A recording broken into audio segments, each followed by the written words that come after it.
வணக்கம். சேலம் சங்கர் பேசுகிறேங்க. இந்த கோவில் தேனியிலிருந்து வரசநாடு போகிற வழியில் கருப்பசாமி கோவிலுங்க, உப்புத்துறை. இந்த கோவிலில் வெள்ளிக்கிழமை, வியாழக்கிழமை 2 நாள் வாக்கு சொல்லுவாங்க. அது இல்லாமல் அமாவாசை அன்னைக்கு பயங்கரமான கூட்டம் வரும். அப்படியாப்பட்ட கோவிலுங்க இது. மிஸ் பண்ணாமல் இந்த கோவில் பாருங்கள். இந்த கோவில் இருக்கிற இடம் உப்புத்துறை. இந்த கோவிலோடைய பூசாரி இவர் தாங்க. முதல்ல கருப்பசாமி கோவிலை உருவாக்குனதே இவர் தான். இது சக்தி பீடம். அடுத்தது பாருங்கள், இதுதான் கருப்பசாமி சிலை. பாருங்கள் எத்த சோடு இருக்குன்ட்டு. இந்த சாமி தாங்க 18ஆம் படி கருப்பு. ஐயப்பனுக்கு காவல் தெய்வமே இந்த 18ஆம் படி கருப்பு சாமி தான். கோவிலை சுற்றி பாருங்கள்.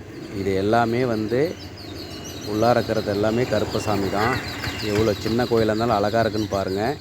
ரொம்ப சக்தி வாய்ந்த ஃபேமஸான கோவில். உங்கள் மனசுக்கு ஏதாவது வாக்கு கேட்கணும் அப்படின்னு நினச்சிங்கன்னா இந்த கோவிலில் வாக்கு கேளுங்க. வியாழக்கிழமை, வெள்ளிக்கிழமை, அடுத்தது அமாவாசை. கொடுவாள் மேலே நின்றுட்டு வாக்கு சொல்லுவாங்க. அப்படியாமட்ட